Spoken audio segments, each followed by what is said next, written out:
ప్రార్థన.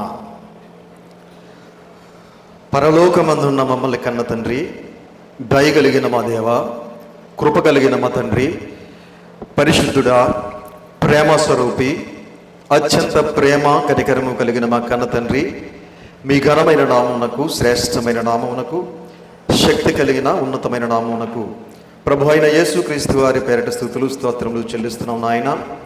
తండ్రి, మీ కుమారులు, మా సోదరులు మల్లా కిరణ్ గారిని, వారి సతీమణి విమల గారిని ప్రేమించి మీరు ఇచ్చినటువంటి చిన్న కుమార్తెను తండ్రి, బాల్య దశ ముగించుకుని యవన దశలోనికి అడుగుపెట్టి వృద్ధిలోనికి తీసుకొచ్చిన విధానమును బట్టి క్రీస్తు వారి పేరిట మీకు స్తుతులు స్తోత్రములు చెల్లిస్తూ ఉన్నాము. తండ్రి, వారి కుటుంబ సభ్యులు ఏర్పాటు చేసినటువంటి ఈ కృతజ్ఞత కూడికలో మీ దాసుడునైన నేను మీ పక్షముగా నిలబడి తండ్రి, మీ గ్రంథంలో నుండి మీ మాటలను మీ పిల్లలకు ఉపదేశించడానికి సిద్ధపడుతూ ఉండగా చెప్పగలిగే మంచి సంయోచితమైన జ్ఞానమును మీ ఆత్మ సహాయమును నాకు అందించండి తండ్రి. వినుచున్న మీ పిల్లలకు అర్థం చేసుకునే మనసును, గ్రహించే హృదయమును దయచేయండి తండ్రి. విత్తబడుచున్న వాక్యమును దుష్టుడు చెత్తుకుని పోకుండా మా అందరి హృదయములలో 30దంతలుగా, 60దంతలుగా, 100ంతలుగా ఫలింపు చేయమని, ఈ కార్యక్రమం అంతటి ద్వారా సమస్త మహిమ, ఘనత, ప్రభావములు మీరు మాత్రమే పొందుకోమని, ఈ కార్యక్రమం అంతా సక్రమంగాను, మర్యాదకరముగాను, మీకు మహిమకరంగాను జరగటానికి సహాయం చేయమని మీ ప్రియకుమారుడు, మా ప్రియరక్షకుడైన యేసుక్రీస్తు వారి పేరిట చిన్న ప్రార్థన అడిగి వేడుకొనుచున్నాము తండ్రి. ఆమేన్. కూడి వచ్చినటువంటి సహోదరి సహోదరులందరికీ కూడా మన ప్రభువును రక్షకుడైన యేసుక్రీస్తు వారి పేరిట హృదయపూర్వకమైన వందనములు తెలియజేస్తున్నాను. అందరూ బాగున్నారు కదండి? సంతోషం. మరి కృతజ్ఞత కూడిక ఏర్పాటు చేసినటువంటి మరి బల్ల కిరణ్ గారి కుటుంబ సభ్యులకు, బంధువులకు కూడా నా ప్రత్యేకమైన వందనములు తెలియజేస్తూ ఉన్నాను. ప్రియమైన దేవుని పిల్లలారా, మరి కిరణ్ గారిని అలాగే వారి సతీమణి విమల గారిని ప్రేమించి దేవుడు మరి 2 కుమార్తెలను అనుగ్రహించాడు. అందులో మరి చిన్న కుమార్తెను దేవుడు జ్ఞాపకం చేసుకుని ఆమెను వృద్ధిలోనికి తీసుకుని వచ్చాడు. అంటే బాల్య దశ నుంచి యవన దశలోనికి తీసుకువచ్చి ఆమెను జ్ఞాపకం చేసుకుని ఆమె పట్ల దేవుడు ఒక అద్భుతమైన కార్యాన్ని చేసి ఉన్నాడు. మానవుని యొక్క జీవితంలో 4 దశలు ఉంటాయి, మనందరికీ తెలుసు. 1 బాల్య దశ, 2 యవన దశ, 3 నడిప్రాయము, 4 వృద్ధాప్యము. ఈ 4 దశలలో అత్యంత ప్రాముఖ్యమైనది, అత్యంత ప్రమాదకరమైనది యవన దశ. ఎందుకంటే ఈ యవన దశలోకి వచ్చినప్పుడే మనిషి చెడు వ్యసనాలకు బానిసై, చెడు స్నేహాలకు అలవాటై, చెడు మార్గంలో వెళ్ళిపోవటానికి ఎక్కువగా అవకాశం ఉంటూ ఉంది. కనుక ప్రియమైన దేవుని వర్లరా, ఈరోజు ప్రపంచంలో ఉన్నటువంటి అనేక మంది యవనస్తులను మనం ఆలోచిస్తే యవన ప్రాయంలో అడుగుపెట్టేసరికి వాళ్ళు మాట్లాడే విధానం మారిపోతూ ఉంటుంది, వారి క్రియలు మారిపోతూ ఉంటాయి, వారి జీవిత విధానం మారిపోతూ ఉంటుంది. అప్పటి వరకు ఏమీ తెలియని వారుగా బ్రతికినటువంటి వారు ఎప్పుడైతే యవన ప్రాయంలో అడుగుపెట్టారో వారి ఆలోచన విధానం అంతా కూడా మారిపోతూ ఉంటుంది. ప్రియమైన దేవుని వాళ్ళరా, అందుకే అపోస్తలుడైన పౌలు గారు ఒక అద్భుతమైన మాట తెలియజేస్తున్నారు. ఆ మాట ఏంటో మనం ఒకసారి చూడగలిగితే, కొరింథీయులకు రాసినటువంటి మొదటి పత్రిక 13వ అధ్యాయము, కొరింథీయులకు రాసినటువంటి మొదటి పత్రిక 13వ అధ్యాయము 11వ వచనంలో పౌలు గారు పలుకుతున్నటువంటి అద్భుతమైన మాట ఈ సమయంలో మనం చూడగలిగితే, చదవండమ్మా. నేను పిల్లవాడనై ఉన్నప్పుడు పిల్లవాని వలె మాటలాడి తిని, పిల్లవాని వలె తలంచి తిని, పిల్లవాని వలె యోచించి తిని, ఇప్పుడు పెద్దవాడనై పిల్లవాని చేష్టలు మానివేసి తిని. అందరూ జాగ్రత్తగా వినాలి. అపోస్తలుడైన పౌలు గారు ఒక అద్భుతమైన మాట తెలియజేస్తున్నారు. ఏంటంటే, నేను పిల్లవాడినై ఉన్నప్పుడు పిల్లవాని వలె మాటలాడి తిని. పిల్లవాడిగా ఉన్నప్పుడు ఎలా మాట్లాడాట? పిల్లవాడిగా మాట్లాడాట. పిల్లవాని వలె తలంచి తిని, పిల్లవాని వలె యోచించి తిని. అంటే పిల్లవాడిగా ఉన్నప్పుడు పిల్లవాడిగానే ఉంటారు. వాళ్ళ మాటలు, వాళ్ళ క్రియలు అన్నీ కూడా చాలా చిలిపి చేష్టల కింద ఉంటాయి. అవునా? అది యవన ప్రాయంలోకి వచ్చేసరికి వారు మాట్లాడే విధానం మారిపోతూ ఉంటుంది. అదే పౌలు గారు తెలియజేస్తున్నారు. ఏమంటున్నారంటే, నేను ఇప్పుడు పెద్దవాడనై పిల్లవాని చేష్టలు మానివేసి తిని. పెద్దవాడయ్యాడంట పౌలు గారు. అంటే యవన ప్రాయంలోకి వచ్చాడు, పిల్లవాని చేష్టలు మానివేసి తిని. ఇప్పటి వరకు మరి కిరణ్ గారు కుమార్తె లిఖిత ఏమండి, పిల్లవాని వలె ఉన్నది ఇప్పటి వరకు. ఇప్పుడు ఏమైంది? పెద్దదైంది. ఇప్పుడు ఏం చేయాలంటే పిల్లవాని చేష్టలు మానేయాలి. అవునా?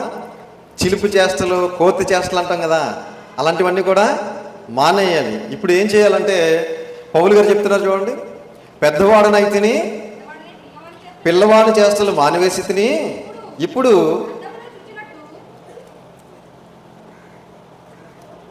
పిల్లవాని చేష్టలు మానివేసి తిని. ఇప్పుడు పెద్దవాడనై పిల్లవాని చేష్టలు మానివేసి తిని. అంటే పెద్దవాడైన తర్వాత పిల్లవాని చేష్టలు మానేయాలి. ఏమండి? అంటే పెద్దవాళ్ళు ఎలాగైతే ఆలోచిస్తారో, పెద్దవాళ్ళు ఎలాగైతే పద్ధతిగా మాట్లాడతారో, అలా పెద్దవాళ్ళను చూసి నేర్చుకోవాలన్నీ కూడా. అప్పటి వరకు ఏమీ తెలియని విధంగా, ఏమీ తెలియకుండా మనకు నచ్చినట్టుగా మనం మాట్లాడేసి, మనకు నచ్చినట్టుగా మనం ప్రవర్తించి, మరి ఎప్పుడైతే యవన ప్రాయంలో అడుగుపెట్టామో, యవన ప్రాయంలోకి వచ్చిన తర్వాత మనం ఏం చేయాలంటే మనం మాట్లాడే విధానం మార్చుకోవాలి. ఏమండి? మన ఆలోచించే ఆలోచనలు మార్చుకోవాలి. ఎందుకంటే అప్పటి వరకు ఏమీ తెలియని స్థితిలో ఉన్నాం. ఎప్పుడైతే యవన ప్రాయంలోకి వచ్చామో మనందరం కూడా యవన ప్రాయంలోకి వచ్చిన తర్వాత పెద్దవాళ్ళని చూసి నేర్చుకోవాలి కొన్ని. అందుకే అపోస్తలుడైన పౌలు గారు యవన ప్రాయంలో అడుగుపెట్టినటువంటి తిమోతి గారికి రాస్తూ ఒక అద్భుతమైన మాట తెలియజేస్తున్నారు. ఆ మాట మనం చూడగలిగితే తిమోతికి రాసినటువంటి మొదటి పత్రిక 4వ అధ్యాయము, తిమోతికి రాసినటువంటి మొదటి పత్రిక 4వ అధ్యాయము 11వ వచనం జాగ్రత్తగా చూడండి పిల్లలు. తిమోతి గారికి రాసినటువంటి మొదటి పత్రిక 4వ అధ్యాయం 11వ వచనం. నీ యవనమును బట్టి ఎవడునో నిన్ను తృణీకరింపనీయకము. ఎందుకంటే నువ్వు యవన కాలంలోకి వచ్చావు తిమోతి, నువ్వు యవన కాలంలోకి వచ్చావు కనుక నీ యవనమును బట్టి ఎవడునో నిన్ను తృణీకరింపనీయకము. కానీ మాటలోను, ప్రవర్తనలోను, ప్రేమలోను, విశ్వాసములోను, పవిత్రతలోను విశ్వాసులకు మాదిరిగా ఉండము. యవన ప్రాయంలోకి వచ్చినటువంటి తిమోతి గారికి పౌలు గారు రాస్తూ ఎలా ఉండాలట? నీ యవనమును బట్టి ఎవడును నిన్ను తృణీకరింపనివ్వకము. ఏంటి ఈయన ఇలా ప్రవర్తిస్తున్నాడు ఏంటి, ఇలా మాట్లాడుతున్నాడు ఏంటి, ఇలా నడుచుకుంటున్నాడు ఏంటి అని ఎవరో నిన్ను ఏ విధమైనటువంటి మాటలు మాట్లాడకుండా నువ్వు జాగ్రత్త పడు తిమోతి అని యవన ప్రాయంలోకి వచ్చినటువంటి తిమోతి గారికి రాస్తున్నారు. మాటలోను అంటే నువ్వు మాట్లాడేటప్పుడు చాలా జాగ్రత్తగా మాట్లాడాలి. ఎందుకంటే యవన ప్రాయంలోకి వచ్చావు కదా అని చెప్పి పౌలు గారు మాట్లాడుతున్నారు. ఇప్పుడు మరి లిఖిత కూడా ఏం చేయాలంటే మాటలో చాలా జాగ్రత్తగా మాట్లాడాలి. ఇదివరకు మాట్లాడినట్టుగా ఇష్టానుసారంగా మాట్లాడటానికి అవకాశం లేదు. ఎందుకంటే యవన ప్రాయంలోకి వచ్చింది కదా. కాబట్టి మాటలోను, ప్రవర్తనలోను, ప్రవర్తన కూడా చాలా జాగ్రత్తగా ఉండాలి. ఇంతకుముందు ప్రవర్తించినట్టుగా ప్రవర్తించకూడదు. ఎందుకంటే ఇప్పుడు నువ్వు పెద్దదానమయ్యావు, యవన ప్రాయంలోకి వచ్చావు కనుక నీ ప్రవర్తనని చాలామంది అబ్జర్వ్ చేస్తూ ఉంటారు. కాబట్టి ప్రవర్తన చాలా జాగ్రత్తగా ఉండాలి. ప్రవర్తనలోను, ప్రేమలోను, అంటే తల్లిదండ్రులను ప్రేమించే విషయంలో, అలాగే దేవుణ్ణి ప్రేమించే విషయంలో, అలాగే విశ్వాసులను, సంఘానికి వచ్చే విశ్వాసులను ప్రేమించే విషయంలో ప్రేమలోను, విశ్వాసములోను, దేవునికి నీ పట్ల ఉన్నటువంటి విశ్వాసంలో కూడా నువ్వు ఎలా ఉండాలి? చాలా జాగ్రత్తగా ఉండాలి అంటున్నాడు. విశ్వాసములోను, పవిత్రత, ఇది చాలా ప్రాముఖ్యమైనది. కావండి యవన ప్రాయంలోకి వచ్చిన తర్వాత పవిత్రత అనేది చాలా ప్రాముఖ్యమైనది. కాబట్టి పవిత్రతను కాపాడుకోవాలి. కావండి అపవిత్రురాలుగా ఉండకూడదు. పవిత్రతలోను విశ్వాసులకు మాదిరిగా ఉండుము. విశ్వాసులకు ఎలా ఉండాలి? ఇప్పుడు ఈ అమ్మాయి ఎలా ఉండాలి? మాదిరిగా ఉండాలి. అంటే పలానా అమ్మాయిలాగా ఉండాలి అని అనుకోవాలి చాలామంది చూసి. కావండి పలానా అమ్మాయిలాగా మాట్లాడాలి, పలానా అమ్మాయిలాగా నేను ప్రవర్తించాలి, పలానా అమ్మాయిలాగా విశ్వాసురాలుగా నేను ఉండాలని నిన్ను చూసి కొంతమంది ఆదర్శంగా తీసుకోవాలి. కాబట్టి మాదిరిగా ఉండము అన్నాడు. అంటే నీ జీవితం మరి కొంతమందికి ఎలా ఉండాలి? మాదిరికరంగా ఉండాలి. కాబట్టి మాటలోను, ప్రవర్తనలోను, అలాగే ప్రేమలోను, విశ్వాసములోను, పవిత్రతలో విశ్వాసులకు మాదిరిగా ఉండాలి. నీ జీవితం మరి కొంతమందికి మాదిరిగా ఉండాలి. ఆ విధంగా జీవించాలి, ఆ విధంగా ప్రవర్తించాలి. ప్రియమైన దేవుని వల్ల అందుకే దేవుడు సొలొమోను గారి ద్వారా మరొక అద్భుతమైన మాట తెలియజేశాడు. ప్రసంగి గ్రంథము 11వ అధ్యాయం, ప్రసంగి గ్రంథము 11వ అధ్యాయము 9-10 వచనాలు జాగ్రత్తగా చూడండి పిల్లలు. ప్రసంగి గ్రంథము 11వ అధ్యాయము 9-10 వచనాలు. యవ్వనుడా, నీ యవనమందు సంతోషపడుము, నీ యవన కాలమందు నీ హృదయము సంతుష్టిగా ఉండనిమ్ము, నీ కోరిక చొప్పునను నీ దృష్టి యొక్క ఇష్టము చొప్పునను ప్రవర్తింపుము. చాలా బాగుంది కదండి. ఇక్కడ వరకు దేవుడు మనల్ని మనకు నచ్చినట్టుగా ఉండమంటున్నాడు. చూడండి, యవన కాలంలోకి వచ్చినటువంటి యవనస్తులతో చెబుతున్నాడు, యవనుడా నీ యవనమునందు సంతోషపడుము, నీ యవన కాలమందు నీ హృదయము సంతుష్టిగా ఉండనిమ్ము, నీ కోరిక చొప్పునను నీ దృష్టి యొక్క ఇష్టము చొప్పునను ప్రవర్తింపుము అన్నాడు. నీకు నచ్చినట్టుగా జీవించు అన్నాడు దేవుడు. అయితే వీటన్నిటిని బట్టి దేవుడు నిన్ను తీర్పులోనికి తెచ్చునని జ్ఞాపకం ఉంచుకొనుము. అయితే వీటన్నిటిని బట్టి దేవుడు నిన్ను తీర్పులోనికి తెచ్చునని జ్ఞాపకం ఉంచుకొనుము. అంటే మనం మాట్లాడే మాటలు, మనం చూసే చూపులు, మనం చేసే చేతలు, మనం నడిచే నడతలు, వీటన్నిటిని దేవుడు ఏం చేస్తాడట? తీర్పులోనికి తీసుకొస్తాడట. కాబట్టి మనకి నచ్చినట్టుగా విచ్చలవిడిగా బ్రతికే అవకాశం మనకి లేదు అని ఈ సందర్భాన్ని బట్టి మనకి అర్థం కావాలి. ఎందుకంటే ప్రతి దానికి కూడా లెక్క చెప్పాలి, ప్రతి దానికి తీర్పు ఉంటుంది కనుక. అయితే వీటన్నిటిని గూర్చి దేవుడు నిన్ను తీర్పులోనికి తెచ్చునని జ్ఞాపకం ఉంచుకొనుము. యవ్వన ప్రాయంలోకి వచ్చిన వారు చాలామంది ఈరోజు ఏం చేస్తున్నారంటే, ఏమండి, తీర్పు ఉందనే సంగతి మర్చిపోయి, దేవునికి లెక్క చెప్పాలనే సంగతి మర్చిపోయి, ఎవరికి నచ్చినట్టుగా వారు విచ్చలవిడిగా బ్రతుకుతూ ఉన్నారు. ప్రియమైన దేవుని వల్ల కనుక మనం చేసే ప్రతి దానికి దేవుని దగ్గర ఏం చేయాలి? లెక్క చెప్పాలి. తీర్పులో మనం అన్నిటికీ కూడా దేవునికి సమాధానం చెప్పాలి. అందుకే వీటన్నిటిని గురించి దేవుడు నిన్ను తీర్పులోనికి తెచ్చినని జ్ఞాపకము ఉంచుకొనము అని చెప్పి కింద ఇంకో మాట చెప్పాడు చూడండి. లేత వయస్సును నడిప్రాయమును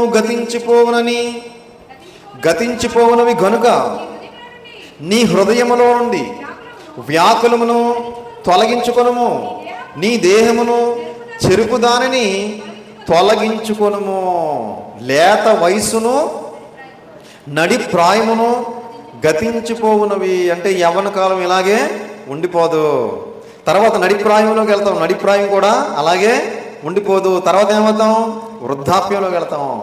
తర్వాత తనువు చాలించి వెళ్ళిపోతాం. కాబట్టి లేత వయసును నడిప్రాయమును గతించిపోవునవి గనుక నీ హృదయములో నుండి వ్యాకులమును తొలగించుకొనుము, నీ దేహమును చెరుపు దానిని తొలగించుకొనుము. అంటే మనలో ఏ విధమైనటువంటి చెడు ఆలోచనలు కానీ, చెడు క్రియలు కానీ, చెడు మాటలు కానీ, చెడు జీవితం కానీ మనలో ఉండకూడదు. వాటన్నిటినీ తొలగించుకోమని దేవుడు తెలియజేస్తున్నాడు. యవ్వన ప్రాయంలోకి వచ్చిన తర్వాత చెడు ఆలోచనలు వస్తాయి, చెడు తలంపులు వస్తాయి, చెడు మాటలు వస్తాయి, చెడు క్రియలు చేయాలనిపిస్తుంది. కానీ వీటన్నిటినీ ఏం చేయమంటున్నాడు? తొలగించుకొనుము అంటున్నాడు. ఎలా తొలగించుకోవాలి మరి? దేన్ని బట్టి యవనస్తులు తమ నడతను శుద్ధి చేసుకుంటారు? 119వ అధ్యాయం 9వ వచనం చూడండి. కీర్తన గ్రంథము 119వ అధ్యాయం 9. 119వ అధ్యాయం 9వ వచనం. యవనస్తులు దేని చేత తమ నడతను శుద్ధిపరుచుకొందురు? నీ వాక్యమును బట్టియే కదా. దేని చేత? యవనస్తులు దేని చేత తమ నడతను శుద్ధిపరుచుకొందురు? యవన ప్రాయంలోకి వచ్చిన యవనస్తులు తమ నడతను అంటే తమ నడవడికను శుద్ధి చేసుకోవాలంటే కేవలం వాక్యాన్ని బట్టే శుద్ధి చేసుకుంటారు. కేవలం వాక్యాన్ని బట్టి తమ ప్రవర్తన సరిదిద్దుకుంటారు. కేవలం వాక్యాన్ని బట్టి తమ జీవిత విధానాన్ని మార్చుకుంటారు. కనుక ఈ ప్రపంచంలో మనం దేని చేత కూడా మనిషి మనసును మార్చలేము, మనిషి ప్రవర్తనను మార్చలేము. కనుక వాక్యాన్ని బట్టే మనిషి తన జీవితాన్ని మార్చుకోగలుగుతాడు. కాబట్టి యవనస్తులు తమ ప్రవర్తనను తమ నడవడికను సరిదిద్దుకోవాలంటే కేవలం వాక్యాన్ని బట్టే. కనుక ప్రతి దినము కూడా యవన ప్రాయంలోకి వచ్చినటువంటి యవనస్తులందరూ కూడా వాక్యాన్ని ఖచ్చితంగా చదవాలి, వాక్యాన్ని వినాలి, వాక్యానుసారంగా జీవించాలి, వాక్యం ద్వారా తమ జీవితాన్ని సరి చేసుకోవాలి. వదులుకుని ఏమనంటే వదులుకోవాలి, దిద్దుకుని ఏమనంటే దిద్దుకోవాలి, మార్చుకుని ఏమనంటే మార్చుకోవాలి. దేవునికి ఇష్టమైన మార్గంలో నడుచుకోవాలి. దేవుని మహింపరిచేవారుగా, దేవుని గణపరిచేవారుగా, దేవుని సంతోషపరిచేవారుగా జీవించాలి. కనుక ప్రియమైన దేవుని వాళ్ళరా, దేవునికి ఇష్టమైనటువంటి జీవితం జీవించినప్పుడు వారి పట్ల దేవుని కాపుదల, దేవుని కృప, దేవుని సహాయం వారికి ఉంటుంది. అదే ఎవరికి నచ్చినట్టుగా వారు బ్రతికితే దేవుని సహాయము, దేవుని సహకారము, దేవుని కాపుదల, దేవుని కృప వారికి ఉండదు ప్రియమైన దేవుని వాళ్ళరా. కనుక దేవుని పట్ల మనం ఎలా ఉండాలో ఇప్పటి వరకు చూసాం. దేవుని పట్ల భయభక్తులు కలిగి ఉండాలి, దేవుని పట్ల విశ్వాసం కలిగి ఉండాలి. అలాగే పెద్దల పట్ల ఎలా ఉండాలో మరొక మాట మనం చూడగలిగితే పేతురు గారు రాసినటువంటి మొదటి పత్రిక 5వ అధ్యాయము 5వ వచనం జాగ్రత్తగా చూడండి పిల్లరా. పెద్దల పట్ల యవనస్తులు ఎలా ఉండాలో అక్కడ రాయబడింది. పేతురు గారు రాసిన మొదటి పత్రిక 5వ అధ్యాయం 5వ వచనం. చిన్నలారా మీరు పెద్దలకు లోబడి ఉండుడి. చిన్నలారా మీరు పెద్దలకు లోబడి ఉండుడి. పెద్దల పట్ల ఎలా ఉండాలి? లోబడాలి, పెద్దలను గౌరవించాలి. ఏమండి, పెద్దల మాట వింటున్నారండి ఇప్పుడు ఎవరైనా? పెద్దల మాట ఎవరు వినట్లేదు, పెద్దలను ఎవరు లెక్క చేయట్లేదు, పెద్దలను పట్టించుకోవట్లేదు ఈరోజు యవనస్తులు. కనుక చిన్నలారా మీరు పెద్దలకు లోబడి ఉండండి. ఎవరైనా ఏదైనా మనకి చెప్పినప్పుడు మనం దాన్ని మంచి మనసుతో స్వీకరించాలి. ఎందుకంటే మన మంచి కోసమే చెప్తారు పెద్దలు, మనం చెడిపోవాలని ఎవరో చెప్పరు. కానీ ఈరోజు ఎవరైనా పెద్దవాళ్ళు మనల్ని గద్దించినా, బుద్ధి చెప్పినా ఎవరో స్వీకరించే మంచి మనసు లేదు. తిరిగి వాళ్ళని ఎదిరిస్తున్నారు, తిరిగి వాళ్ళని తిడుతున్నారు, నువ్వెవడో నాకు చెప్పడానికి అంటున్నారు. కాబట్టి చిన్నలారా మీరు పెద్దలకు లోబడి ఉండండి. పెద్దలు మనల్ని మందలిస్తారు, మంచి మనసుతో స్వీకరించాలి తప్ప మనం వారి మీద తిరుగుబాటు చేయకూడదు. అలాగే తల్లిదండ్రుల పట్ల ఎలా ఉండాలో మరొక మాట మనం చూడగలిగితే ఎపిసీలకు రాసిన పత్రిక 6వ అధ్యాయము మొదటి వచనం జాగ్రత్తగా చూడండి పిల్లరా. ఎపిసీలకు రాసిన పత్రిక 6వ అధ్యాయము 1వ వచనం. పిల్లలారా ప్రభువునందు మీ తల్లిదండ్రులకు విధేయులయుండుడి, ఇది ధర్మమే. తీసరా 6:1. పిల్లలారా ప్రభువునందు మీ తల్లిదండ్రులకు విధేయులయుండుడి. తల్లిదండ్రుల పట్ల యవనస్తులు ఎలా ఉండాలి? విధేయత చూపించాలి. ఎందుకంటే చిన్ననాటి నుంచి కష్టపడి పెంచి పెద్దవాళ్ళని చేసి ప్రయోజకులను చేస్తే పెద్దవాళ్ళు అయిన తర్వాత తల్లిదండ్రులని పట్టించుకోవట్లేదు. ఈరోజు తల్లిదండ్రుల మీద తిరగబడుతున్నారు, తల్లిదండ్రులను ఎదిరిస్తున్నారు, తల్లిదండ్రులను తిడుతున్నారు, తల్లిదండ్రులను కొడుతున్నారు, అవసరమైతే తల్లిదండ్రులని చంపేస్తున్నారు. కాబట్టి ప్రియమైన దేవుని వాళ్ళరా, దేవుడు అంటున్నాడు ఏమన్నాడు చూడండి, పిల్లలారా ప్రభువునందు మీ తల్లిదండ్రులకు విధేయులయుండుడి. ప్రభువునందు మీ తల్లిదండ్రులకు ఎలా ఉండాలి?